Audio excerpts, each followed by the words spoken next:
नमस्कार व्यूअर्स, मैं हूं अमीश देवगन और आप देख रहे हैं देश का सबसे लोकप्रिय प्राइम टाइम कार्यक्रम आर पार। क्या वाकई इस देश में एक समुदाय वर्चस्व की लड़ाई लड़ रहा है, खुद को बड़ा बताने की होड़ में जुटा है, या फिर आरएसएस चीफ मोहन भागवत ने एक नया विवाद छेड़ने की और खड़ा करने का एक भरपूर प्रयास किया है? आज इस पर तथ्यात्मक विश्लेषण और संवाद बेहद आवश्यक हो जाता है, क्योंकि मोहन भागवत ने कहा है कि भारत में इस्लाम को कोई खतरा नहीं है, लेकिन हम बड़े हैं, हम पहले राजा थे, फिर से राजा बनेंगे। यह भावना अपने दिल से निकाल कर फेंकनी होगी। वर्चस्व वाली सोच दिमाग से हटानी पड़ेगी। लेकिन भागवत के इस बयान पर असदुद्दीन ओवैसी तमतमा गए, गुस्सा गए और कहा कि हमें ज्ञान देने वाले मोहन भागवत होते कौन हैं? हम भारतीय हैं क्योंकि अल्लाह ने ऐसा चाहा है। अखिलेश यादव की पार्टी के वरिष्ठ नेता सांसद शफीकुर रहमान बर्क ने भी आग उगली, या फिर कहें तो वो भी आग बबूला हो गए। मुसलमान अल्लाह के सिवा किसी से नहीं डरता है, ये बोले सांसद साहब, फिर चाहे सामने मोहन भागवत हो या नरेंद्र मोदी। लेकिन आज उन बयानों का जिक्र भी बहुत आवश्यक हो जाता है जिसमें ताव दिखाने की कोशिश हुई थी। किसी ने कहा कि 800 साल तक मुसलमानों ने इस मुल्क पे राज किया, किसी ने कहा 80 पर 20 भारी पड़ जाएंगे। तो क्या मोहन भागवत जो कह रहे हैं वो वाकई उसमें कुछ बड़ा दम है? आज इसी मूल सवाल के पर होगी देश की सबसे बड़ी चर्चा, सबसे देखे जाने वाली चर्चा। आखिर कौन चाहता है वर्चस्व? ये एक बहुत बड़ी चर्चा है, ये एक बहुत बड़ी बहस है। मेरा निवेदन है कि आज रिमोट को अलग रखकर इस चर्चा को जरूर सुने। ओजस्वच्छिरो अस्तु मे ओजस्वान् विश्वतः प्रत्यंग। जो आज हमारे भारत में मुसलमान हैं उनको कोई नुकसान नहीं, वो है, वो रहना चाहते हैं, रहे, पूर्वजों के पास वापस आना चाहते हैं, आए, उनके मन पर है। हिंदुओं में ये आग्रह है नहीं, इस्लाम को कोई खतरा नहीं है। हाँ, हम बढ़े, हम एक समय राजा थे, हम फिर से राजा बनना, ये छोड़ना पड़ेगा। ऐसा सोचने वाला कोई हिंदू है उसको भी छोड़ना पड़ेगा, कम्युनिस्ट है उनको भी छोड़ना पड़ेगा। आरएसएस प्रमुख मोहन भागवत के इस बयान पर सियासी तूफान खड़ा हो गया। तमतमाए हुए ओवैसी ने ट्वीट किया कि मुसलमानों को भारत में रहने या हमारे धर्म का पालन करने की अनुमति देने वाले मोहन भागवत होते कौन हैं? हम भारतीय हैं क्योंकि अल्लाह ने चाहा। कि भारत के मुसलमान सुप्रीमेसी की बात नहीं करते, भारत के मुसलमान इक्वल सिटीजनशिप की बात करते हैं, इक्वालिटी की बात करते हैं। वो डायरेक्टली इंसाइट कर रहे हैं कि वायलेंस करो मुसलमानों के खिलाफ। मोहन भागवत हो या कोई भी हो, या प्राइम मिनिस्टर हो, कोई भी हो, हम तो अल्लाह से डरते हैं। मुसलमानों के साथ उन्हें बहरहाल एक इंसानियत का सलूक करना चाहिए। देखिए, मुसलमानों ने अपने इस अजीम शान मुल्क में कभी भी अपने वर्चस्व की लड़ाई नहीं लड़ी है। हमने अंग्रेजों के खिलाफ लड़ाई में लाखों की तादाद में कुर्बानियां दी। प्रपूज्य मोहन भागवत जी ने सत्य कहा है, जो भावनाएं लेकर कुछ कट्टरवादी लोग चल रहे हैं तो उसमें देश के अंदर अनेक समस्याएं खड़ी हो रही हैं। उनका विचार है और जो कुछ उन्होंने अच्छी बात कही है उसके लिए उनका धन्यवाद है। हावी होने की जंग नहीं बल्कि सहभागी होने का जज्बा किसी भी समाज को का भला भी कर सकता है। मोहन भागवत के बयान पर तमतमाने वालों को आज कुछ पुराने बयानों वाला आईना दिखाना जरूरी है। अरे 800 बरस तक मैंने इस मुल्क पे हुक्मरानी और जाबाजी की है। हिंदुस्तान का वजीर आजम जिस लाल किले पर झंडा चढ़ाता है वो भी मेरे आबा व अजदाद ने किया है। 15 मिनट के लिए पुलिस को हटा लो, बता लेंगे किसमें हिम्मत है, कौन सा हर है। 15 करोड़ है मगर 100 के ऊपर भारी है, याद रख लेना ये बात।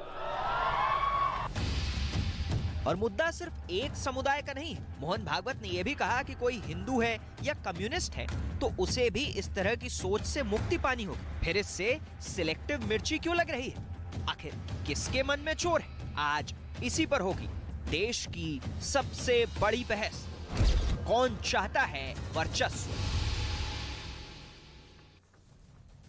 और अब वक्त है आर पार के सुप्रसिद्ध विश्लेषण का। वर्चस्व वाली मानसिकता का तथ्यात्मक विश्लेषण देखिए। मैं नहीं कह रहा, यह अकबरुद्दीन ओवैसी का 2012 का बयान है। हम 25 करोड़ हैं और तुम 100 करोड़ हो। 15 मिनट के लिए पुलिस हटा दो, देख लेंगे किसमें कितना दम है। पॉइंट नंबर 2, अकबरुद्दीन ओवैसी जनवरी 2020, 8 साल बाद 800 साल तक मुसलमानों ने इस मुल्क पर शासन किया। यह कह रहे हैं मेरे अब्बा दादा ने चार मीनार, कुतुब मीनार, जामा मस्जिद दिया। जिस लाल किले पर देश का प्रधानमंत्री झंडा फहराता है वो भी हमारे पूर्वजों ने दिया है। यानी औरंगजेब कई मुगल आक्रांताओं को अपना पूर्वज बता रहे हैं। इस देश में और भी कई पूर्वज हो सकते हैं, दारा शिकोह भी पूर्वज हो सकता है, अब्दुल हमीद भी पूर्वज हो सकते हैं, लेकिन उनके साथ अपनी गिनती नहीं है। अपनी गिनती मुगल आक्रांताओं के साथ करके क्या दिखाना चाहते हैं, यह भी वर्चस्व की बात है। वारिस पठान, हम 15 करोड़ हैं, मुस्लिम 100 करोड़ लोगों पर भारी है, ये कोट अनकोट है। और वारिस पठान का ये फरवरी 2020 का बयान है।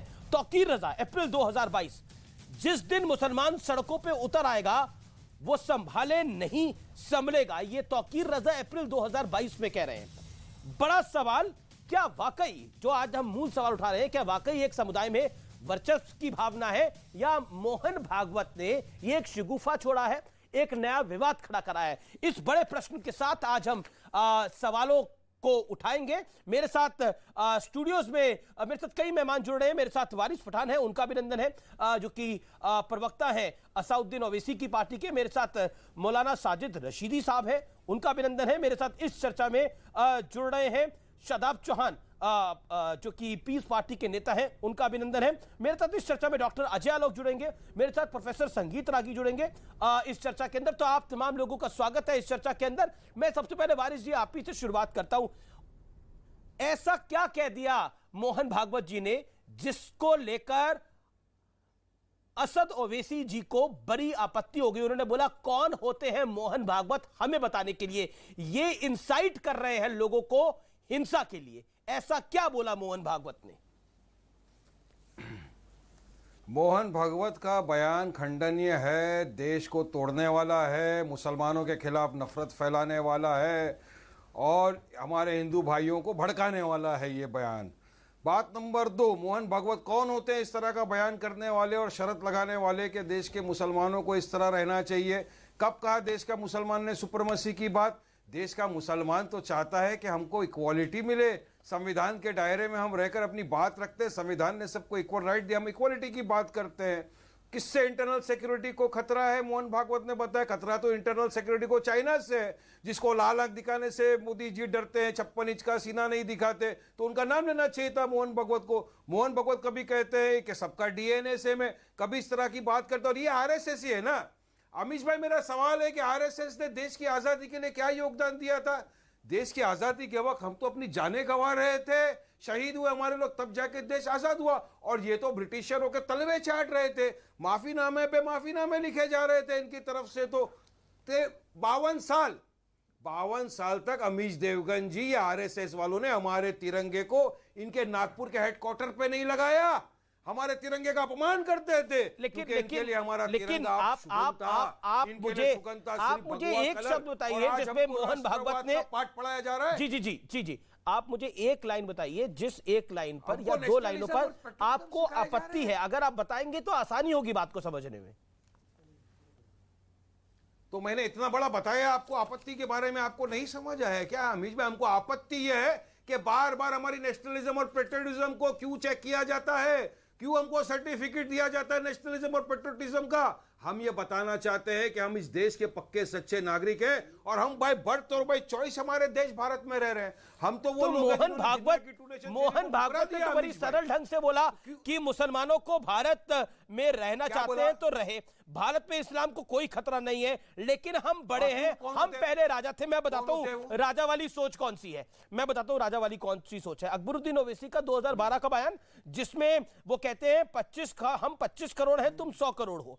अकबरुद्दीन ओवैसी का जनवरी 2020 का बयान, 800 साल तक मुसलमानों ने इस मुल्क पे शासन किया, मेरे अब्बा दादा ने चार मीनार, कुतुब मीनार और जामा मस्जिद दिया। एक बात बताइए, मुगल आक्रांताओं को अगर आप अपने से जोड़ेंगे, बाबर को जोड़ेंगे, औरंगजेब को जोड़ेंगे, तो क्या मैसेज जाएगा? जोड़ना है तो दारा शिकोह को जोड़िए अपने साथ, जोड़ना है तो आप मौलाना अब्दुल कलाम आजाद को जोड़िए।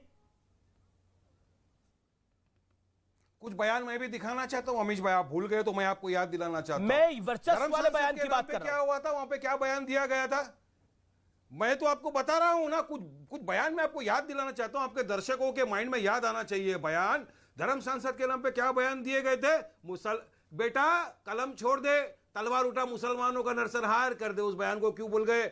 देश के गद्दारों को गोली मारो, डैश डैश। गद्दारों को बोला था वो, तो भूल गए। उसमें कोई धर्म की बात ही नहीं थी, देश के गद्दारों को की बात नहीं थी। जनता आवाज लगा रही थी नीचे से, क्या करिएगा? उसके नेता ने कुछ नहीं बोला था।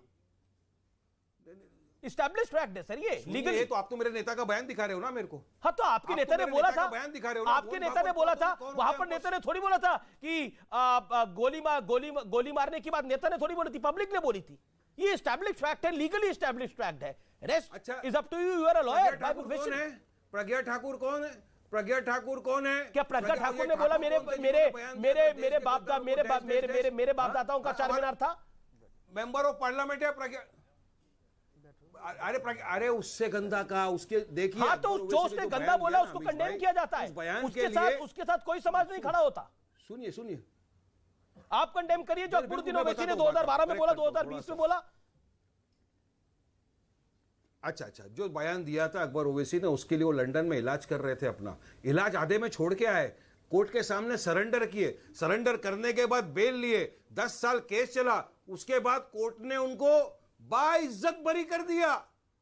अब बताइए, लोग जो बयान दिया प्रज्ञा ठाकुर ने या ये ठाकुर ने या दिल्ली के अंदर जो बोला कि मुसलमानों का आर्थिक बहिष्कार करो, वो शख्स जो संविधान की शपथ लेकर मेंबर ऑफ पार्लियामेंट बना था, उनको किसने जेल में डाला? मोहन भागवत कौन होते हैं? कब कार्रवाई हमें बताने वाले ये असद ओवैसी का बयान है, ये वारिस पठान का ऑन रिकॉर्ड बयान है। मोहन भागवत कौन होते हैं? हमें बताने वाले जवाब। देखिए, मोहन भागवत जी सभी मुसलमानों को नहीं बताएं या न बताएं, लेकिन कम से कम ओवैसी की पार्टी को बताने का अधिकार तो इस देश का हर नागरिक को है कि वो यदि इस देश में रहें, क्योंकि उनके पुरखे जो है वो पाकिस्तान चाहते थे, पाकिस्तान के पक्ष में थे। वो पाकिस्तान परस्त पार्टी उन्होंने यहाँ भी इस देश में खड़ा की आज़ादी के बाद भी। तो उनको तो बारे में उनकी इस देश के प्रति लॉयलिटी के बारे में तो सवाल बिल्कुल बनता है, इसमें कोई दो राय नहीं है। दूसरी बात मैं कहना चाहता हूँ कि मोहन भागवत जी ने कहा कि 1000 साल से इस देश में हिंदू जो है एक युद्ध लड़ रहा है। क्या ये गलत बात उन्होंने, क्या ये असत्य बात कही है? क्या ये सच नहीं है कि हमारे देश के मंदिरों को तोड़ा गया, हजारों लोगों को, लाखों करोड़ों लोगों का जो है वो धर्मांतरण किया गया, तलवार के बल पर किया गया? क्या गांधी जी ने इस बात को नहीं स्वीकार किया कोई जो इस देश का मुसलमान है वो सारे कन्वर्टेड मुसलमान हैं? क्या ये सच नहीं है कि कन्वर्जन इस देश में तलवार के बल पर इस्लामिक शासनों ने किया, करवाया? यही संघर्ष है, वैचारिक संघर्ष है। और सर सैयद ने क्या 1887 में मेरठ की सभा में, लखनऊ की सभा में ये बात नहीं बोली? क्या सर सैयद ने 1888 में लखनऊ की सभा में नहीं बोली? ये बात बोली, हम वो कौम हैं जिसने 600 साल तक इस देश पर राज किया है और हमारे पुरखों की वो ने जिनकी तलवारों से दुनिया की, इस देश के लोगों की रूहें कांपती थी। मुस्लिम हक एक बहुत बड़े लेखक रहे हैं और मुस्लिम समाज से आते थे। वो कश्मीर यूनिवर्सिटी के वाइस चांसलर थे। 1990 में उनको अटैक करके उनको मार डाला गया था। देखिए उन्होंने क्या लिखा, इस्लाम इन सेकुलर इंडिया एक बहुत उनकी फेमस बुक है, 1972 में आई। उन्होंने कहा इस देश के मुसलमानों को आज़ादी के पश्चात भी अभी भी दिमाग में वो फितूर सा है कि हम इस देश के शासन रहे। और मजेदार बात है, सर सैयद ने और मोहम्मद अली जिन्ना ने, दोनों ने, मोहम्मद अली जिन्ना ने 1943 में या 42 में कहा और एक मिनट, सर सैयद ने कि मुसलमानों से सत्ता ब्रिटिश ने छीनी है, इसलिए आजादी के पश्चात ये सत्ता हमारे में आनी चाहिए। बस अंतिम बात, उन्होंने कहा कि कांग्रेस पार्टी जो आजादी की लड़ाई लड़ रही है, नहीं बस 10 सेकंड में अपनी बात खत्म करूं, 10 सेकंड बारिश जी, 10 सेकंड। उन्होंने कहा कि जो आजादी, यदि हम आजाद हो जाते हैं तो सत्ता तो हिंदुओं के हाथ में चली जाएगी, कायदे से हमारे हाथ में आना चाहिए थे।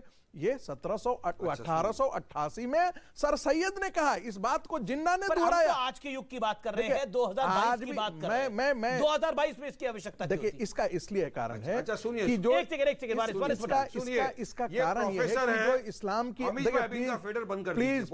प्लीज आप व्यक्तिगत टिप्पणी मत कीजिएगा, आप मुझे अपनी बात कहने दीजिए। अच्छा एक सेकंड, मैं आपको 5 सेकंड दीजिए, आप अपनी बात। इसलिए पॉलिटिकल आइडियोलॉजी है, जो पॉलिटिकल आइडियोलॉजी जो है वो सुपरमेसी की ही आइडियोलॉजी है, और यही कारण है कि दुनिया में जो सुपरमेसी की आइडियोलॉजी है, जो बात अकबरुद्दीन ओवैसी ने 2012 और 2020 में कही, जिसमें उन्होंने क्लियर कट कहा कि मेरे अब्बा, मेरे दादा ने चार मीनार, कुतुब मीनार, जामा मस्जिद दिया है, जिस काल लाल किले पर देश का प्रधानमंत्री झंडा फहराता है वो मेरे बाप दादा का दिया हुआ है, बोलो क्या करोगे। मतलब अपने आप को आक्रांताओं से जोड़ना। 800 साल का राज मुसलमानों का राज था, कई मुगल आक्रांताओं का राज था, वो जो देश को लूटने के लिए आए थे।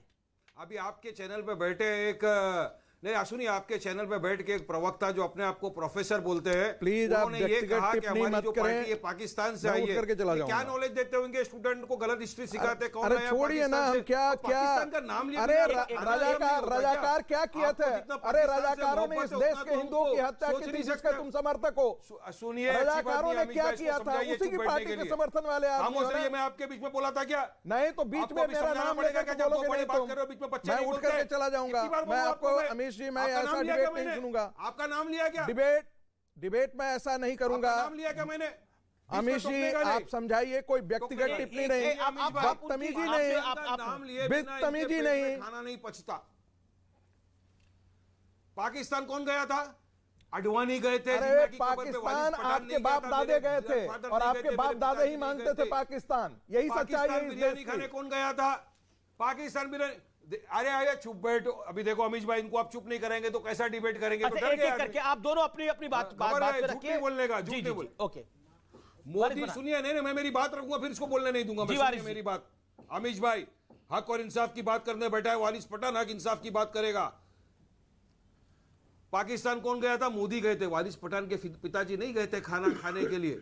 बात नंबर 2, मोहन भगवत ने क्या कहा? मुसलमानों को डरने की जरूरत नहीं है। तो सुनिए, मैं एक बात बोलता हूं, मुसलमान भारत देश का सिर्फ अल्लाह से डरता है और किसी से नहीं डरता है। कानून हाँ, से तो डरना कुछ चाहिए। वक्त ऐसा आया है कि बीजेपी सरकार ने मुसलमानों के खिलाफ एक जंग सी छेड़ दी है, हमारे मदरसों पे, हमारे हिजाब पे, मगर हम उसका मुकाबला कर रहे हैं। सुबुई खान इसका जवाब देना चाहती है, सुबुई खान इसका जवाब देना चाहती है। संविधान के दायरे में रहकर सरकार की आंखों में आके छोटी सी टिप्पणी, बीजेपी सरकार ने हमारे खिलाफ जंग छेड़ दी है। एक छोटी सी टिप्पणी करते हैं। मुसलमानों को वाकई भारत में डरने की आवश्यकता नहीं है, लेकिन भारत को ऐसे मुसलमानों से डरने की जरूरत है, क्योंकि ऐसे मुसलमानों ने इस देश के मंदिरों को तोड़ा, ऐसे ही मुसलमानों ने इस देश में रक्तपात मचाया है। बताओ मेरे को, सुप्रीमेसी की बात कब किया था? मेरा निवेदन, कब सुप्रीमेसी की? तो आरएसएस वाले बात करते हैं, हम तो इक्वालिटी की बात करते हैं। Sir, my humble submission, you made your point. Okay, Subuhi Khan. जी अमीश, मैं सुबुही खान, एक भारतीय सनातनी मुसलमान, मैं भी अल्लाह के सिवा किसी से नहीं डरती। आज मैं हक और इंसाफ की बात करती हूँ, खासतौर से वारिस भाई ने अभी हक और इंसाफ बोला, मुझे बहुत अच्छा लगा। ना तो भारत में कभी कोई मुसलमान के खिलाफ रहा है और ना ही भारत में आज कोई मुसलमान के खिलाफ है, लेकिन इस्लाम के नाम पर इस्लामिक स्टेट की जो आइडियोलॉजी को आप लोग बढ़ावा देते हैं, या जैसे रागी जी ने कहा एक पॉलिटिकल सुप्रीमेसी की जो आइडियोलॉजी है, क्या वो पैगंबर मोहम्मद सल्लल्लाहु अलैहि वसल्लम के बाद इस्लाम को मैनिपुलेट करके नहीं चली? क्या वो इस्तेमाल करके पूरे विश्व में आपने इस्लामिक स्टेट नहीं बनाई? क्या वो इस्तेमाल करके इस्लामिक स्टेट बनाने के बाद आपने लोगों को फिरके में नहीं बांटा? या आज भारत में वो पाकिस्तान या इस्लामिक स्टेट की वैचारिक अनुकूलता नहीं चल रही है? मैं आपसे पूछती हूँ, आपकी पार्टी के असदुद्दीन ओवैसी साहब, अगर कोई दाढ़ी टोपी वाला आके कन्हैया लाल का सर कलम कर देता है तो उस लिंचिंग को तो कंडेम कर देते हैं, लेकिन उस लिमिट तक पहुंचता कैसे एक मुसलमान माइंड? झूठ, सरासर सफेद झूठ। हर चीज का जो कॉल फॉर वायलेंस है उसका हमने खंडन किया है। के बीच में नहीं आपने कभी ट्विटर स्टेटमेंट हमारा पढ़ा नहीं तो मैं क्या करूं उसका? हर शोबे पे हमने खंडन किया, कंडेमनेशन किया है हमने। अमीश या तो इनकी आपने आवाज कम खंडन किया करवाइए। क्या जो साध्वी प्रज्ञा अमीश ठाकुर या ने तो कहा इनकी आवाज कि कम छुरी करवाइए। तेज करके रखो, अरे इनकी आवाज गर्दन तो काटो, कम तो करवाइए ठीक है, अमीश। एक करके अमीश मैं ऐसे नहीं पार्टिसिपेट करूंगी, प्लीज मुझे बात पूरी आप करने अपनी बात को रखो, आप अपनी बात को रखिए। पूरी बात। 40 सेकंड का समय आपके पास है, आप मेक योर पॉइंट। अमीश जी वारिस जी, मैं मानती हूं कि आपकी पार्टी के प्रवक्ता कन्हैया लाल की लिंचिंग को कंडेम करते हैं, on the face of it condemn करते हैं, लेकिन उस हद तक कैसे पहुंचता है एक मुसलमान ब्रेन, उस पूरी सीक्वेंस को, उस पूरे षड्यंत्र को कंडेम नहीं करते हैं। आप अलगाववाद को कंडेम नहीं करते हैं, आप कट्टरवाद को कंडेम नहीं करते हैं। आप चाहते हैं मुसलमान की शिक्षा अलग हो, उसके कानून अलग हो, उसकी न्याय प्रणाली अलग हो, उसका सब कुछ अलग हो, एक पैरेलल सिस्टम अब भारत के साथ साथ खड़े कर देना चाहते हैं। ये सुप्रीमेसी नहीं तो और क्या है। आप यूनिफॉर्म सिविल कोड के खिलाफ बोलते हैं। ओवैसी साहब, अमीश लास्ट 10 में जवाब दूंगा, 10 सेकंड में अमीश लास्ट 10 सेकंड। आप मुझे बताइए, अमीश लास्ट 10 सेकंड, जवाब बाद में दीजिएगा। ISIS का सबसे जवाब बड़ा बाद में ठीक है, दीजिएगा। आपने अपने 40 सेकंड अब ले लिए। Subuhi Khan, you made your point. Subuhi Khan ji, you made your point. Okay, मैं अब मौलाना साजिद रशीदी को वक्त देता हूं। अब आप लोग बोले, लगातार बोले। साजिद रशीदी में जवाब देता हूं ना। साजिद रशीदी, ये वर्चस्व की बात इसलिए आती है जब आप भी कहते हैं कि 100 साल बाद जब हमारा शासन आएगा तब देखेंगे तब क्या होगा। क्या आपको लगता है ये वर्चस्व की लड़ाई का इथोस जो है ये इन्हीं बयानों में छुपा है? ये सामान्य मुसलमान नहीं चाहता होगा, सामान्य नागरिक देश का नहीं चाहता होगा, लेकिन नेतागण, जो लोग टेलीविजन स्क्रीन पर आते हैं, वो इस बात को अगर बोलते हैं तो इस बात को बल मिलता है, इसका मैसेज जाता है। नहीं अमीश, मुझे एक चीज बताइए, मोहन भागवत के कुछ बयान कोड कीजिए। पहले से मैं कोड करता हूं। उन्होंने कहा इस देश का डीएनए एक है। कोट, अच्छा। उन्होंने कहा इस देश का हर नागरिक हिंदू है। अभी वो कह रहे हैं कि इस देश का असल धर्म जो है सनातन है। ये क्या मतलब हुआ? ये संविधान के खिलाफ बात नहीं है क्या? संविधान तो ये कहता है कि इस देश का हर नागरिक अपने धर्म पर अमल कर सकता है, उसका प्रचार प्रसार कर सकता है। आप सबको हिंदू बनाने पे तुले हुए हैं। इस देश की व्याख्या हिंदू राष्ट्र के तौर पर करना चाहते हैं। अगर मुसलमान ये कहता है, मैंने, जैसे मेरा बयान आपने कोड किया, मैंने ये कहा कि अगर 100 साल के बाद, 200 साल के बाद मुस्लिम शासन आ जाता है, मैंने ये नहीं कहा कि आएगा। क्यों आएगा मुस्लिम शासन? मैंने आएगा नहीं बोला, मैंने कहा अगर आ जाता है। ये चक्र है, काल चक्र है, ये दुनिया ऐसे ही चल रही है। कभी हिंदू शासन है, कभी मुस्लिम शासन है। अभी कौन सा शासन काल चक्र है मेरे भाई। अभी कौन सा शासन चल रहा है? अभी कौन सा शासन चल रहा है? कौन नकार सकता है? क्या चीज? अभी कौन सा शासन चल रहा है आपके अनुसार? अभी मोहन भागवत जी से पूछिए, जो कहते हैं कि देश का हर नागरिक हिंदू है, उनसे पूछिए। आपके अनुसार कौन सा शासन चल रहा है? आप कह रहे हैं 100 साल बाद मुसलमान का शासन आएगा, तो अभी कौन सा शासन चल रहा है? चूंकि आप सवाल सुनो मेरी बात, आप उनसे पूछ नहीं सकोगे। अरे अच्छा, एक सेकंड, एक बाइट प्ले करिए, एक बाइट प्ले करिए, पीसीआर एक बाइट को प्ले करिए, जिसमें मोहन भागवत यही सलाह हिंदुओं को भी देते हैं और यही सलाह कम्युनिस्ट को भी देते हैं। बाइट प्ले करिए। वो भारत में मुसलमान है, उनको कोई नुकसान नहीं, वो है, वो रहना चाहते हैं, रहे, पूर्वजों के पास वापस आना चाहते हैं, आए, उनके मन पर है। हिंदुओं में ये आग्रह है नहीं, इस्लाम को कोई खतरा नहीं है। हाँ, हम बढ़े, हम एक समय राजा थे, हम फिर से राजा बनना, ये छोड़ना पड़ेगा। ऐसा सोचने वाला कोई हिंदू है, उसको भी छोड़ना पड़ेगा। कम्युनिस्ट है, उनको भी छोड़ना पड़ेगा। ऐसा सोचने वाला कोई हिंदू है, कोई कम्युनिस्ट है, उसे भी छोड़ना पड़ेगा, उसे भी छोड़ना पड़ेगा। और हम राजा थे, हम एक बार फिर राजा बनेंगे, इस सोच को छोड़ना पड़ेगा। हम राजा थे, हम राजा बनेंगे, इस सोच को छोड़ना पड़ेगा। यही मूल सवाल है जो आपने बोला कि हम राजा बनेंगे फिर 100 साल बाद, और फिर हम राम मंदिर का निपटारा कर देंगे। उस सोच को छोड़ना पड़ेगा। वो सोच खतरनाक है। उन्होंने ये बात हिंदुओं के लिए भी बोली। अरे मेरी बात तो पूरी होने दीजिए। जी। मैंने ऐसा किसी बाइट में नहीं बोला कि मुस्लिम शासन आ जाएगा। मैंने कहा अगर आ जाए की शंका तो हर किसी को रहती है, उसमें क्या हो गया? अच्छा, दूसरी बात सुनिए, आ जाए, इसमें क्या फर्क है? मैं संधि विच्छेद कर लूंगा ब्रेक के बाद। मोहन भागवत से सवाल पूछ लूंगा, डॉक्टर अजय आलोक से सवाल पूछ लूंगा। आप देख रहे हैं का बेहद जोरदार एडिशन। ब्रेक के बाद वापस लौट रहा हूं, बड़ी खबर आ रही है इस विषय पर।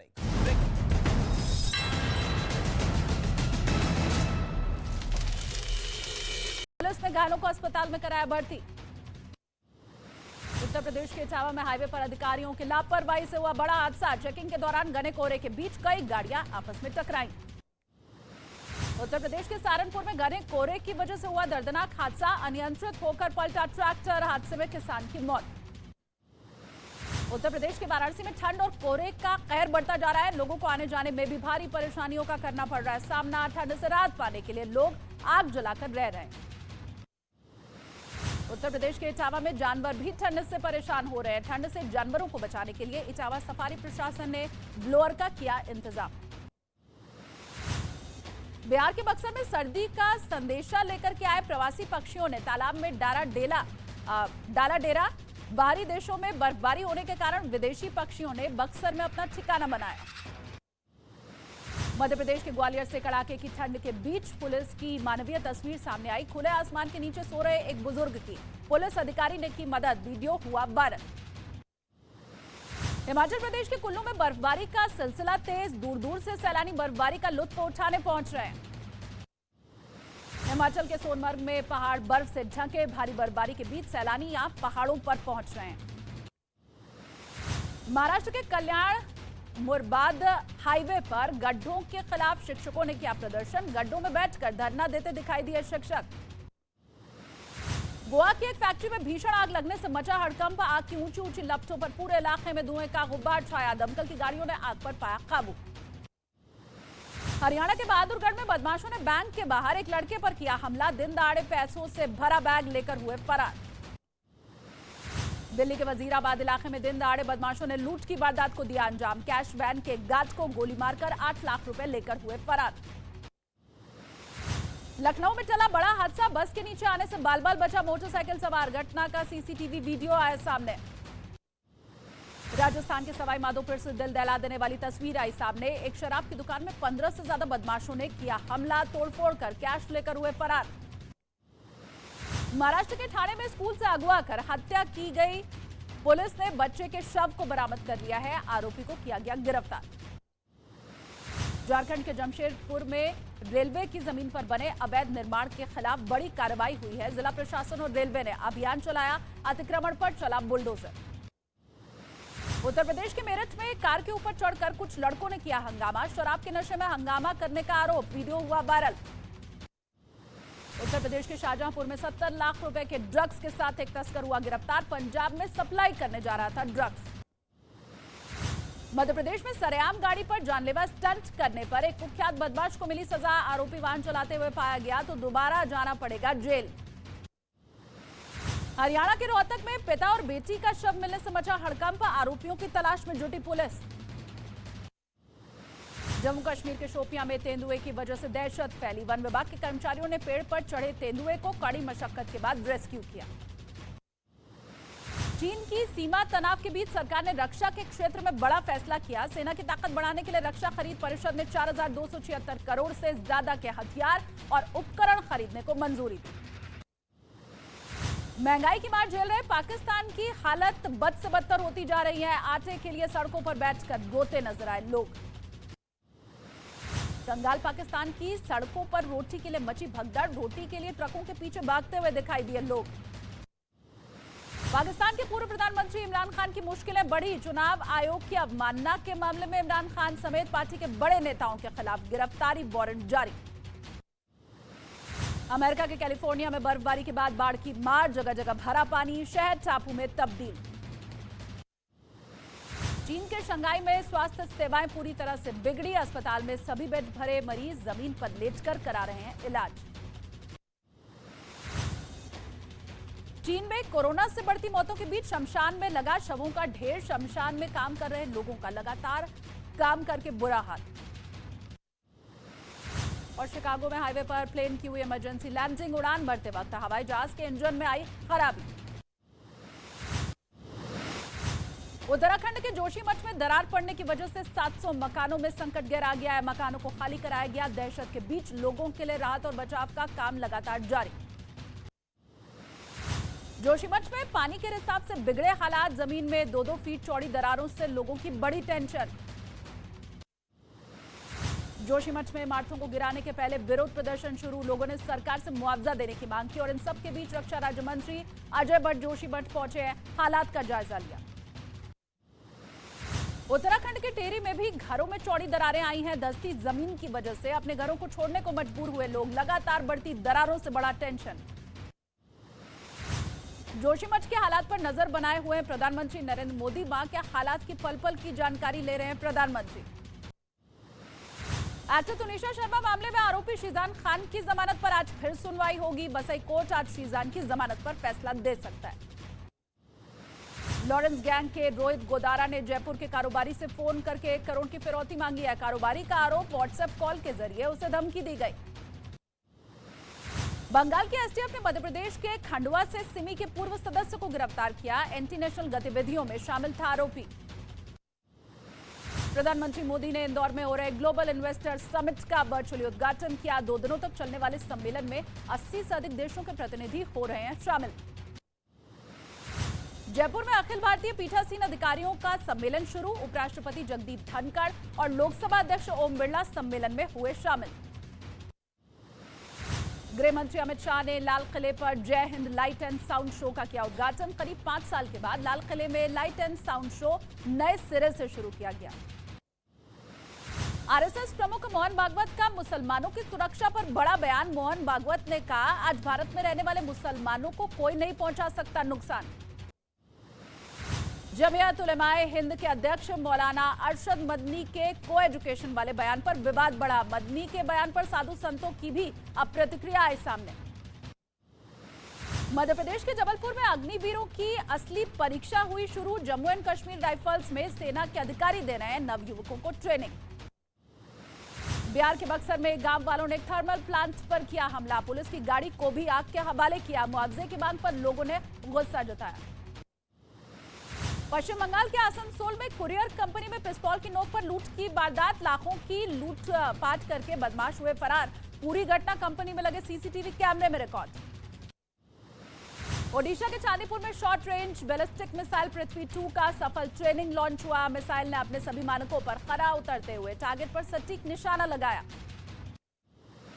ग्रेटर नोएडा के India expo mart and centre में आज से ऑटो एक्सपो शो 2023 का आगाज। ऑटो एक्सपो में आम जनता को 13 जनवरी से मिलेगा प्रवेश। गंगा विलास क्रूज वाराणसी पहुंचा। 13 जनवरी को पीएम मोदी हरी झंडी दिखाएंगे। ये क्रूज 32 विदेशी मेहमानों को लेकर 52 दिन की यात्रा के लिए वाराणसी से निकलेगा। देश की राजधानी दिल्ली में घने कोहरे के कारण फ्लाइट का समय बदला। एयरपोर्ट पर पहुंचने वाले लोगों को हो रही है भारी परेशानी। उत्तर प्रदेश के आगरा में दिखा कोहरे का कहर। घने कोहरे की वजह से कई गाड़ियां आपस में टकरा गईं। पुलिस ने घायलों को अस्पताल में कराया भर्ती। वेलकम बैक व्यूअर्स, आप देख रहे हैं देश का सबसे ज्यादा देखे जाने वाला कार्यक्रम आर पार। और आर पार में वक्त है ये बड़ी खबर का, ब्रेक स्टोरी का, ब्रेकिंग स्टोरी का। और असाउद्दीन ओवैसी ने एक बड़ा बयान दे दिया है। ओवैसी का मोहन भागवत पर एक बहुत बड़ा आरोप है। वो कह रहे हैं कि 2024 की तैयारी कर रहे हैं मोहन भागवत। इस तरह की बात की गई है। चुनाव के लिए बयानबाजी हो रही है, यानी ये पूरा बयान चुनावों के साथ जोड़ दिया है। महंगाई बेरोजगारी पे बात नहीं करते और वर्चस्व पे बात करते हैं। ये भी कहा है और चीन के मुद्दे पर भी चुप्पी साध जाते हैं मोहन भागवत। ओवैसी का मोहन भागवत पे ये बहुत बड़ा आरोप है। मैं चाहूंगा प्रोफेसर रागी, वर्चस्व की लड़ाई कौन कर रहा है?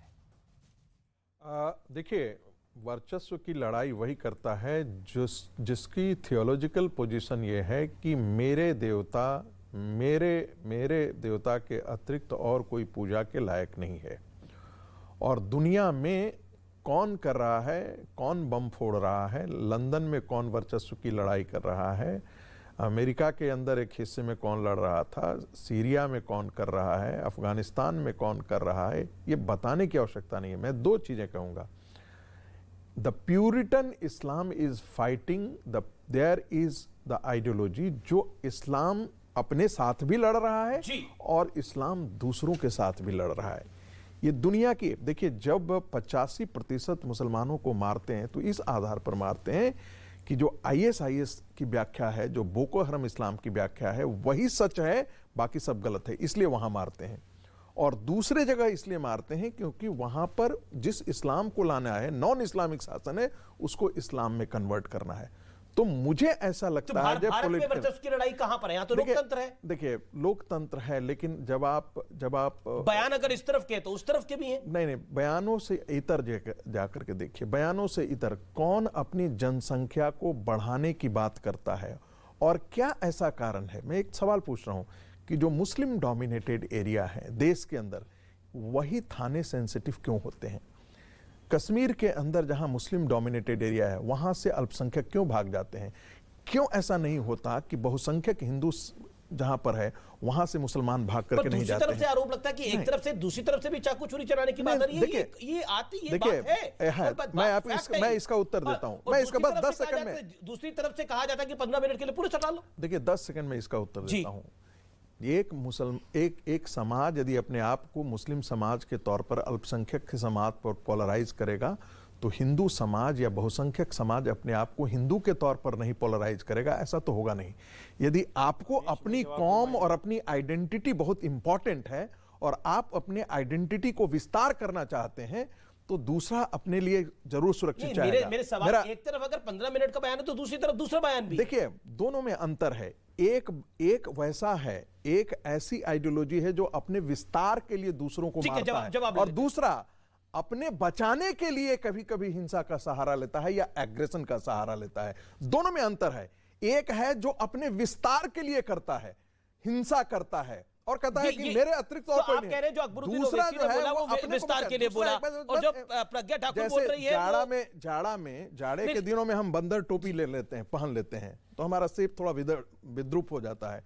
इसका मतलब ये नहीं कि हमारा बंदर का स्वभाव है। वो स्वभाव कई बार आता है। एक तरफ अपवाद है, दूसरी तरफ नियम के तौर पर उसको प्रयोग करते हैं। इन दोनों के बीच में अंतर है। जवाब लेना जरूरी है। शादाब चौहान अभी तक बोले नहीं है, डॉक्टर अजय आलोक अभी तक नहीं बोले। डॉक्टर अजय आलोक और डॉक्टर माफ करिए शादाब चौहान, जो बात बोली गई। देखिए अमीश जी, मोहन भागवत जी के बयान से कुछ लोग शॉक्ड हो सकते हैं। मैं बिल्कुल शॉक्ड नहीं हूं, बल्कि मैं तो कहूंगा कि वो बधाई के पात्र हैं कि उन्होंने ये दर्शा दिया कि 21वीं सदी में भी जहां हम लोग सुपर पावर बनने की तरफ विचार करना चाहिए, आज भी आरएसएस की वही गोलवलकर और हेगडेवार की विचारधारा है कि मुसलमान और ईसाई देश के लिए अच्छा नहीं सोच सकते। आज भी वो मुसलमानों से नफरत करते हैं और उनको उन्होंने कहा बोला। सुन लीजिए, let me complete sir, let me. उन्होंने बोला नहीं, डोंट मिसकोट। वही मैं बता रहा हूं। जो अरे सुन लीजिए जी, वो जो 2024 से पहले चुनाव में आने से पहले इनडायरेक्टली जिस तरह इंसाइट कर रहे हैं हमारे हिंदू ब्रदर्स को, बताइए भारत के किस मुसलमान ने कहा कि मैं सुप्रीम हूं? किसी ने नहीं कहा। हमने तो कभी आज तक प्रधानमंत्री मुसलमान चुनने की बात ही नहीं की। हमने हमेशा नेहरू जी से लेकर के तमाम लोगों को, मनमोहन जी को, सबको स्वीकार किया।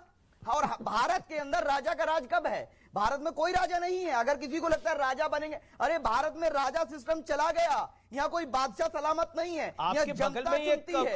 और मोहन भागवत जी सुन लीजिए। ओके, डॉक्टर अजय आलोक 2024 के साथ। नहीं अमीश 10 सेकंड नहीं, हाँ 15 सेकंड ले लीजिए, कोई बात नहीं, टेक 15 सेकंड। हाँ बोलिए। अगर मोहन भागवत जी ये समझ रहे हैं वो इस तरह की बात करके मुसलमानों को राजनीतिक अछूत बना देंगे या उनको कमजोर करेंगे, सेकंड क्लास सिटीजन बनाएंगे, तो याद रखिए बहुत से लोग आए जो ये सपना देखते थे। हम कल भी यही थे, आज भी हैं और हमेशा भारत में रहेंगे। ये भारत हमारा है, उनकी प्राइवेट प्रॉपर्टी नहीं। वो कौन होते हैं ये मांगने वाले? टर्म्स एंड कंडीशन पर सिटीजनशिप। आपका ऑडियो कट रहा है, हम आपको ऑडियो भी दुरुस्त कराते हैं। आपका ऑडियो भी कट रहा है। ओके डॉक्टर अजय आलोक, 2024 के चुनाव से इसको लिंक किया गया है। शादाब चौहान ने भी किया है, असद ओवैसी ने भी किया है। जवाब नहीं, ठीक है, अच्छा है ये लोग लिंक करें। मैं तो चाहता हूं कि ये लोग 2024 के चुनाव नहीं बल्कि 2029 के चुनाव से भी लिंक करें। जरूरी है करना, क्योंकि अभी अभी आपके सामने एक पैनलिस्ट ने कहा समय बदलता है, एक समय नहीं रहता है। 100 साल बाद आएगा ही हमारा शासन। कौन सा शासन? शरिया का शासन, इस्लामिक शासन, जहां किसी दूसरे को दारुल इस्लाम का शासन? ये भारत चाहते हैं आप? ये मानसिकता है? ऐसे लोग डिबेट करने लायक है? यहां हम लोग संविधान की बात करते हैं, सेकुलरिज्म की बात करते हैं। ये इनको शरिया का शासन चाहिए 100 साल बाद, क्योंकि समय बदलेगा। दारुल इस्लाम चाहते हैं यहाँ पे, और इसलिए दारुल फरब चलते रहे। ये घटिया मानसिकता है इन लोग की। मोहन भागवत जी ने क्या गलत बोला जी? क्या गलत बोला मोहन भागवत जी ने? भारत के मुसलमान विश्व की दूसरी सबसे बड़ी आबादी है मुसलमानों की भारत में, यहां पे लड़ाई करते हैं क्या आपस में? पूरा विश्व उठा के देख लीजिए, पाकिस्तान से लेके अरब से लेके यूरोप से लेके हर अफ्रीका से लेके मुसलमान आपस में एक दूसरे को मार रहे हैं। भारत में ऐसा होता है? आप लोग यहाँ पे सामान्य नागरिक की तरह जी रहे, सामान्य अधिकार के अलावा प्रिविलेज नागरिक है मुसलमान। अल्पसंख्यक मंत्रालय खुला हुआ है इन लोग के लिए, 80,000 करोड़ का बजट है, प्रदेशों को मिला लीजिए तो 4 लाख करोड़ का बजट चला जाता है। क्यों भैया, क्यों लेते हो? 20 करोड़ की आबादी है, अल्पसंख्यक अपने आप को बोलते हैं, शर्म नहीं आती है? मानसिकता बदलिए अपनी। यहां पे सबसे ज्यादा सुरक्षित है इसलिए इतना बोल पाते हैं, लेकिन जो आप लोग की कुत्सित मानसिकता है ना, ये जो कट्टरवाद वाली सोच है ना, यहाँ हमारा शासन आएगा, इस्लाम का शासन आएगा, दारुल इस्लाम आएगा, ऐसे लोगों को डरने की जरूरत है। संविधान के माध्यम से डरने की जरूरत है। ऐसे लोग जो बोले ना कि 20 करोड़ मुसलमान और 100 करोड़ हिंदू, आधा घंटे पुलिस हटा लो फिर बताते हैं, ऐसे लोगों को डरने की जरूरत है। और ये सब इसलिए हुआ क्योंकि आप लोग को राजनीतिक प्रश्रय मिला है पिछले 70 वर्षों से। ओके, जवाब ऐसे कट्टरपंथियों को राजनीतिक प्रश्रय। साजिद रशीदी आपका जवाब। मैं आऊंगा वारिस भाई आपके पास आऊंगा। अमीश, वारिस जी आऊंगा आपका। साजिद रशीदी जवाब। अमीश जी देखिए, अमीश अजय आलोक को मैं सुनता हूं, बड़े अच्छे वक्ता है अजय आलोक, लेकिन आज देखता हूं बेचारे बन रहे हैं। आज इनके पास कोई जवाब नहीं सिवाय इसके कि व्यक्तिगत टिप्पणी करें। मैं ये कहना चाहता हूं, सोच पे बोल रहा हूं। कौन कहता है कि आज दारुल इस्लाम चाहता है? कौन कहता है कि आज दारुल इस्लाम वही बोला ना? कौन कहता है मुसलमान शासन चाहिए? किसी ने नहीं कहा। अभी मैंने नहीं कहा, मैंने ये कहा कि समय बदलता है, चक्र बदलता है। आपने एग्जैक्टली यही वर्ड यूज करे मेरे कार्यक्रम में। अगर वक्त बदले, अगर वक्त बदलता नहीं क्या?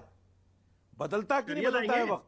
अगर बदले तो क्या होगा? वक्त बदलेगा तो राम मंदिर का निपटारा होगा। तो अगर मुस्लिम हुकूमत आएगी तो मुस्लिम हुकूमत आएगी, अगर मुस्लिम हुकूमत आएगी तो मुस्लिम हुकूमत आएगी। हिंदुस्तान में मुस्लिम हुकूमत आएगी आपको लगता है? आप ये जहरीली सोच है। आप मुस्लिम शासकों को आक्रांता कहते हैं, मैं आक्रांता नहीं मानता उनको, क्योंकि एक भी मुस्लिम शासक देश से लूट कर नहीं ले गया कुछ भी। हाँ बिल्कुल बिल्कुल। औरंगजेब रहमतुल्लाह अलैह जिसने शाही खजाने से एक पैसा नहीं लिया और टोपी बुनकर अपना घर चलाते थे, ऐसे लोगों को आक्रांता बोलते हो आप? हिंदू ही होंगे। आपको तारीख का ज्ञान नहीं है? अरे एक मिनट, आपके पूर्वज भी हिंदू ही होंगे? फोर्सेबल मुस्लिम बन गए, जबरदस्ती का पूछ रहे हैं? यही अरब में सेकंड हैंड सिटीजन बना के रखेंगे। अंग्रेजों ने देश को लूटा है, उसके बारे में एक बार नहीं बोलते। पाकिस्तान में तो मुहाजिर का खिताब मिला, तभी मन को शांति नहीं लोग एक बार तो बोलिए। अरे जाके सऊदी अरब में जाइए ना, दूसरी लाइन से मक्का का दर्शन भी मिलेगा आपको। तो मुसलमान मानते ही नहीं है लोग। आप अंग्रेजों के खिलाफ नहीं बोल सकते। तो कन्वर्टेड मुसलमान कहते हैं लोग, मुहाजिर कहते हैं पाकिस्तान में। एक सेकंड आपको मुसलमान चारा मिला हुआ है। आपने बोला एक भी मुसलमान शासक, एक भी मुगल शासक आक्रांता नहीं था, लुटेरा नहीं था। मैं एक सेकंड ऐसे होता नहीं। रशीदी साहब नॉट फेयर। आपने एक वक्तव्य रखा और उस पर मेरा एक पॉइंट है। आपने बोला एक भी मुगल शासक ऐसा नहीं है जो आक्रांता हो, छोड़िए कोई नहीं होगा ऐसा। लेकिन 17 बार, एक सेकंड सवाल सुनना पड़ेगा पूरा सर, सवाल सुनिए ना। 17 बार जिस व्यक्ति ने सोमनाथ को लूटा वो कौन था? कौन था वो शख्स? कौन था मुगल शासक था? सोमनाथ को जिसने मैं बताता हूं, मैं अगर हिस्ट्री नहीं पढ़ी तो 17 बार लूटा वो गजनी था। सोमनाथ को और सुनिए, और वो 17 बार लूटकर के भारत के गरीबों को बांट रहा था, भारत के गरीब मुसलमानों को बांट रहा था, ये यहाँ से बाहर लेके जा रहा था। जाके उसके हाथ जोड़ते थे, पैर पकड़ते थे कि मंदिर के अंदर ये हो रहा है, सोमनाथ में ये हो रहा है, लड़कियों का शोषण हो रहा है। आप ही के लोग पैर पकड़ते थे जाके। क्या बोल रहे हैं आप ही के लोगों ने लुटवाया है। आप ही के लोग कौन होते हैं? आपके लोग नहीं थे हिंदुस्तानी, वो हिंदुस्तानी आपके लोग नहीं थे। यही फर्क है वर्चस्व वाली सोच को, लुटेरे को साथ रखना, यही वर्चस्व वाली सोच नहीं किया, यही वर्चस्व वाली सोच। वर्चस्व बढ़ाने के लिए हमला नहीं किया। ना गजनवी ने आप लोगों की मदद की है। बहुत बढ़िया। 17 बार मेरा सोमनाथ का मंदिर तोड़ा, महादेव का मंदिर तोड़ा और मदद कर रहा था वो हिंदुस्तानियों की। नहीं तोड़ा उसने। किस हिंद के मुसलमान की उसने मदद करी? एक की मदद नहीं करी, लेकिन आप उस गजनी के साथ खड़े होते हैं। हिस्ट्री पढ़ लीजिए। अरे भाई साहब हिस्ट्री पढ़ लीजिए। क्या है हिस्ट्री? जी ओके, मैं रुक करता हूं। अब आप बताइए वारिस पठान, अब आप मुझसे पूछे थे ये वर्चस्व वाली सोच कौन सी है? ये वर्चस्व वाली सोच कौन सी है? इस सोच को आप कैसे बोलेंगे? सोमनाथ का मंदिर 17 बार लूटा और हिंद के लोग बोल रहे थे कि जाके लूटो। वो पैर पड़ रहे थे, ये शब्द बोलेगा इसी कार्यक्रम। देखिए अमीश भाई, मैंने क्या आप अब व्हाट यू हैव टू से। देखिए अमीश भाई, मैंने सबकी बातें बड़ी गौर से सुनी है। अब मुझे जरा बोलने का मौका दिया जाएगा, बहुत अच्छा लगेगा। मैंने अजय आलोक को भी सुना, तमाम पैनलिस्ट को सुना है। सबसे पहली बात तो देश का मुसलमान सिर्फ अल्लाह से डरता है, किसी और से डरता नहीं है। मैं क्लियर करना चाहता हूँ, क्योंकि देश का मुसलमान, भारत देश का मुसलमान संविधान को मानता है, संविधान में इक्वालिटी की बात करता है। इक्वालिटी, हमको इक्वल हिस्सा चाहिए, यही बोलते हैं ना देश का मुसलमान। इसलिए सिक्योरिटी नहीं रखते। अब मोहन भागवत को डर लगता है, वो सिक्योरिटी लेके घूमते, वाई कैटेगरी, जेड कैटेगरी। हम लोग तो नहीं लगते सिक्योरिटी। बात नंबर 2, अभी 2024 का चुनाव आने वाला है ना अमीश भाई, तो उसकी तैयारी का ये स्टेप है। Step by step Amit Shah ने बोल दिया कि हमने मंदिर का 1 तारीख को निर्माण शुरू कर देंगे, 1 तारीख को चालू कर देंगे मंदिर। तभी कर्नाटका के बीजेपी के लीडर ने बोल दिया लव जिहाद के नाम पे चुनाव लड़ेंगे, रास्ता, सीवरेज, फुटपाथ, डेवलपमेंट सब गया तेल लेने, लव जिहाद पे करेंगे चुनाव। तीसरा, इनके प्रवक्ता साध्वी प्रज्ञा ने कहा छुरी चाकू तेज करो, छुरी चाकू तेज करके रखो, गर्दन काटने में काम आएगा। तो अब ये चुनाव की तैयारी शुरू कर दी है 2024 की। नफरत बांटो, फूट पड़ाओ, मुसलमानों के खिलाफ नफरत फैलाओ, हिंदू भाइयों को भड़काओ, कहीं पर छुरी चाकू की हीरो बांटने वाले नफरत बांट रहे हैं, प्यार बांट रहे हैं। कहीं पे बात कर तो सिर्फ लव जिहाद की। गजनवी को हीरो मानने वाले प्यार बांट रहे हैं, नफरत बांट रहे हैं। और एक सेकंड, साजिद रशीदी साहब को दिखाइए स्क्रीन के ऊपर। साजिद रशीदी साहब को दिखाइए। मैं तो मेरे संविधान को हीरो मानता हूं। नहीं, बिल्कुल संविधान को हीरो मानता हूं, जो मुझे डॉक्टर जी बिल्कुल, वो तो लोकतंत्र है इस देश के अंदर। इस देश का लोकतंत्र मुझे नहीं मालूम है। जिंदाबाद इस देश की सेना, जिम्मेदार इस देश की पुलिस के एक एक सिपाही को अस्सलाम, जो कि इस लोकतंत्र को मजबूत बनाता है। और उसी लोकतंत्र का डंडा है जो सबको मानना पड़ता है, नहीं तो हम सब जानते हैं। लेकिन मैं आपके पास आता हूं सर, आपके पास आता हूं। साजिद रशीदी, एक सेकंड। साजिद रशीदी, आपके राय में गजनवी हीरो था, हाँ या ना? नहीं, मैंने ये बोला कि तुम आप आक्रांता मानते हो उनको, हम नहीं मानते आक्रांता। आप क्या मानते हैं फिर? हीरो का क्या मतलब है? आप क्या मानते हैं? आप क्या मानते हैं? जिसने हमें तो जो हिस्ट्री में पढ़ाया गया वो बता रहे हैं आपको। उसको क्या हिस्ट्री में ऐसा कहीं नहीं लिखा है कि महमूद गजनवी ने बिल्कुल लिखा है, बिल्कुल लिखा है, बिल्कुल लिखा है, लेकिन जिस कक्षा में आप पढ़े होंगे शायद नहीं लिखा होगा। ये 5वीं छठी में पढ़ा दिया जाता है कि सोमनाथ का मंदिर 17 बार तोड़ा गया था। ये 5वीं छठी क्लास में हिस्ट्री की पढ़ा दिया जाता है। आपके वाली हिस्ट्री में है, किसी हिस्ट्री, आपके वाली हिस्ट्री की नहीं, इस देश के इतिहास में हिस्ट्री में है ये, जिसमें मुसलमान को नफरत का पात्र बताया जाता है। सुबुई खान, मैं आपको मौका दूंगा। छोटी सी सुबुई खान अभी तक बोली नहीं है इस राउंड में। सुबुई खान बोल लेंगे, बस एक छोटी सी। जी 30 सेकंड। देखिए, कल का कायर हिंदू, कल का जो अतीत का कायर हिंदू था वो मुसलमान बना, और आज का कायर हिंदू आने वाले दिनों में मुसलमान बनने के लिए तैयार रहे। क्योंकि साजिद रशीदी की जो धमकी है कि हम आने वाले दिनों में हमारा शासन होगा तो हम बताएंगे कि कैसे क्या होता है, हम बताएंगे, बहुत सिमरे हैं, हम दारुल इस्लाम खड़ा करेंगे। तो कहते हैं हम लोकतंत्र को मानते हैं। अरे लोकतंत्र में है ही नहीं भाई, इस्लाम और लोकतंत्र दोनों एक दूसरे के विपरीत। क्यों? मैं पूछता हूं क्यों। आप मुझे बता दीजिए दुनिया में कौन सा इस्लामिक देश है जहां पर लोकतंत्र और माइनॉरिटी को अधिकार मिले हुए हैं? सारे वो अधिकार जो मुसलमानों को मिले हैं, एक लोकतंत्र मुझे बताइए। वो एक आपको सुन लीजिए, इंडोनेशिया जहां पर इस्लाम ट्रेड के थ्रू गया है, मॉडरेट इस्लाम आप मानेंगे। बाकी और जगह तो इस्लाम तलवार के बल पर गया, और यही कारण है कि वहां पर हमेशा पॉलिटिकल डोमिनेंस की बात की, पॉलिटिकल डोमिनेंस की बात करी। जैसे सऊदी अरब के अंदर आप if you are a non Muslim you can't be a king, you can't, मतलब आपको कोई प्राइम पोजीशन सऊदी में नहीं मिल सकती है। बराबरी का अधिकार ही नहीं हो सकता, बराबरी का अधिकार नहीं मिल सकता। ये एक लॉजिकल बात है, इसका जवाब ले लेते हैं। आपके पास तो जरूर देश होंगे शादाब चौहान जहां पर लोकतंत्र है और वहां पर इस्लामिक स्टेट है, वो इस्लामिक स्टेट है, जरूर आपके पास कुछ एग्जांपल होंगे।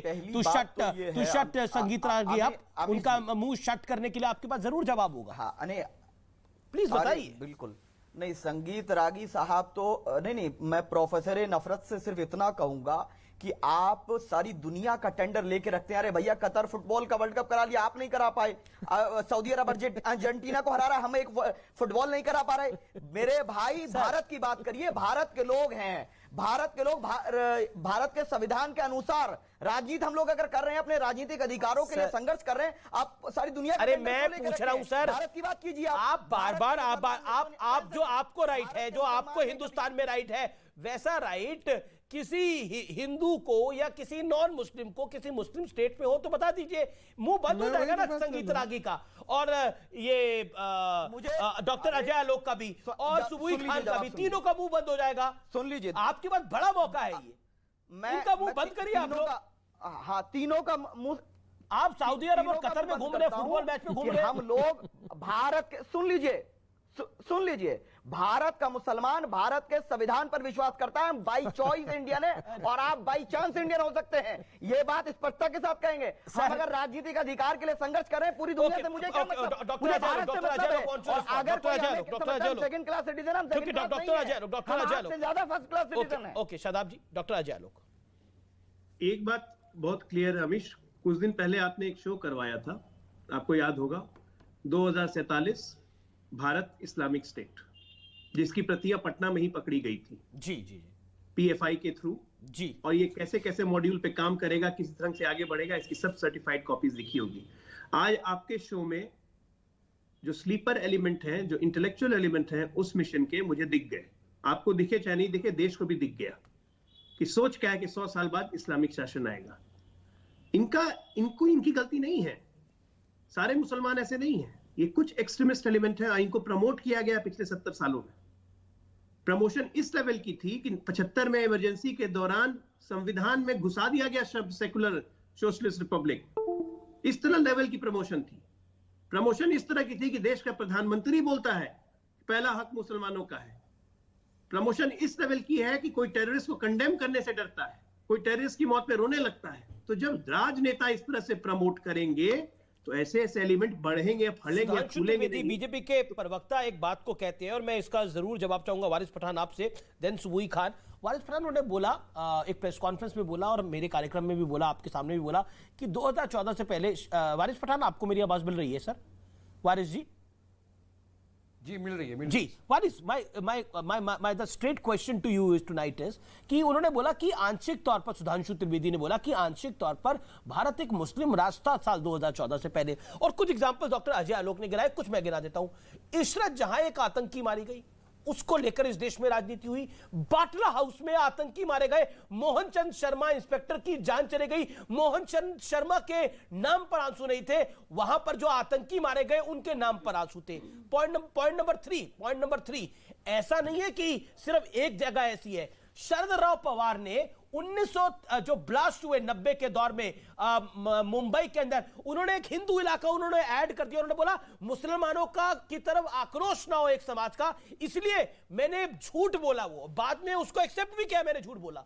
मतलब सोचिए, ये तो प्रकाष्ठा थी, इसके ज्यादा प्रकाष्ठा क्या होगी?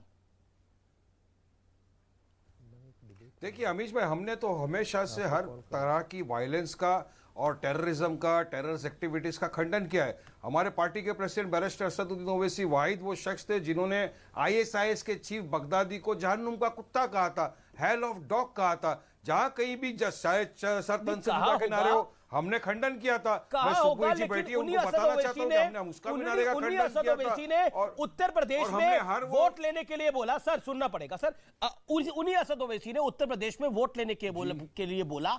आपने भी बोला कि देखिए मुसलमानों के साथ क्या हो रहा है, उनको जबरदस्ती फंसाया जा रहा है और जितने एनकाउंटर हुए उसमें ज्यादा मुसलमान है। अपराधियों में आप मुसलमान ढूंढ रहे थे। देखिए हमने क्या कहा कि जब से भाजपा सरकार सत्ता में आई है तब से मुसलमानों के खिलाफ एक जंग जैसी छेड़ दी गई है। हमारे हिजाब से बात शुरू हुई, हिजाब से तकलीफ हुई, हमारी बच्चियों को हिजाब पहनकर स्कूल कॉलेज में जाने से रोका गया, हमारे मदरसों का सर्वे चालू कर दिया गया। तो हमने कहा कि ठीक है, गुरुकुल का सर्वे करवाइए, काफी म्युनिसिपल स्कूल से उसका सर्वे कराइए। ने बोला कि मोदी चले जाएंगे वापस मठ में और योगी चले जाएंगे मठ में, तो तुमको कौन बचाएगा? आपने सुना तो क्या करेंगे? तो जब जरा उसके मैं तो खंडन, आपने खंडन किया क्या साध्वी प्रज्ञा ठाकुर का? वो जो बीजेपी के मेंबर ऑफ पार्लियामेंट है वर्मा परेश, और जिन्होंने खड़े रहकर कहा दिल्ली के ऊपर स्टेज से मुसलमानों का आर्थिक बहिष्कार किया जाए। संविधान की बात थी, संविधान के दायरे में रहकर करने वाली आर्थिक बहिष्कार की बात करना संविधान में लिखा, संविधान की शपथ लेकर आप मेंबर ऑफ पार्लियामेंट बने और आप वो क्या था, यहाँ पर जीतेंगे फटाके वहां फूटेंगे, वो किसने बोला? योगी मठ चले जाएंगे, राम मोदी जादे मठ हराम चले जादे जाएंगे, तो किसने क्या बोला था? एक सेकंड, एक ठीक है, धक्का मैं और सुबुई दो, खान की बात करता हूं। एक सुबुई खान, धक्का और सुबुई दो, खान, तोड़ दो किसने Subuhi Khan, Subuhi Khan on screen, no one else, Subuhi Khan waiting from long, Subuhi Khan waiting from long, Subuhi Khan, Subuhi ji on screen. Subuhi Khan, मेरा स्ट्रेट सवाल है, वर्चस्व की लड़ाई क्या होती है?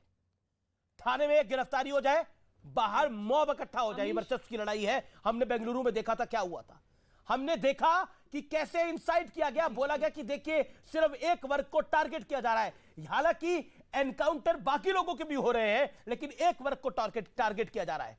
वर्चस्व की लड़ाई क्या होती है? एक तरफ तो, और इसके अंदर मीडिया भी इसके अंदर आता है, इलेक्शन होता है तो कहता है एक तरफ तो पूरे मुसलमान है, दूसरी तरफ ठाकुर, ब्राह्मण, जाट, यादव,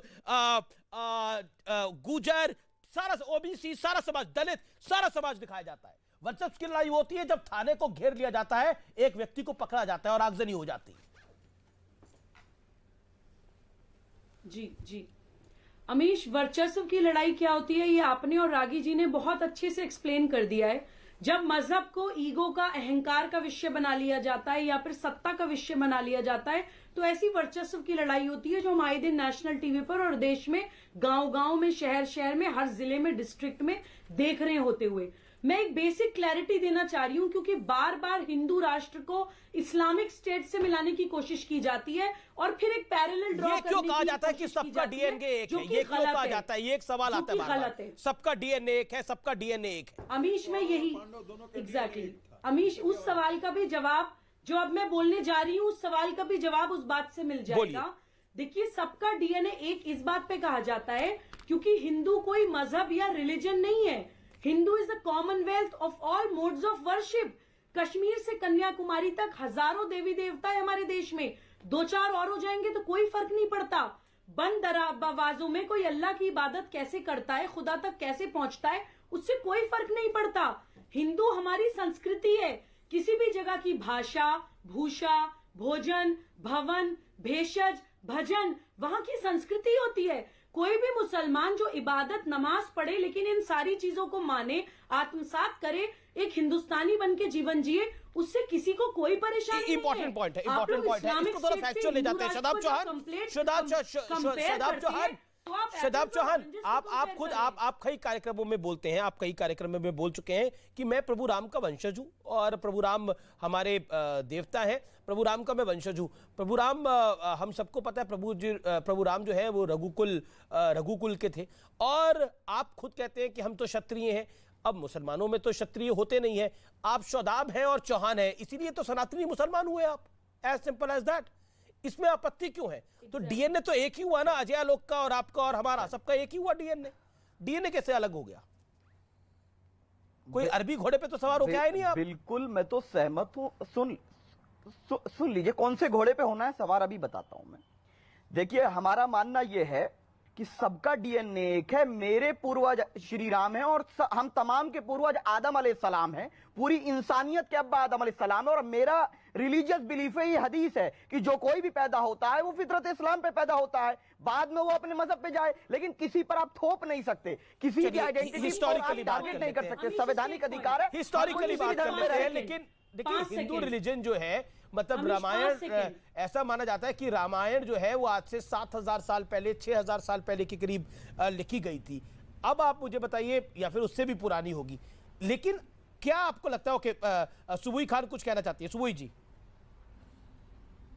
नहीं, मैं सवाल कर लीजिए, मैं जवाब दे रहा हूं। वर्चस्व की लड़ाई कहा जाता है। आदम अलैहिस्सलाम के इसी को, अरे शादाब जी, इसी को, शादाब को दिखाइए, एक सेकेंड, इसी को वर्चस्व की लड़ाई कहा जाता है।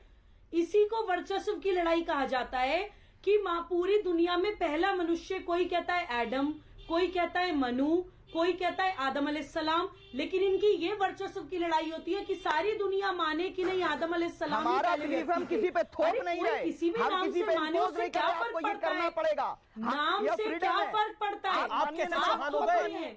आपके ऊपर कोई नहीं थोप रहा, आप थोप रहे हैं। घर वापसी करके नाम से कोई फर्क नहीं पड़ता।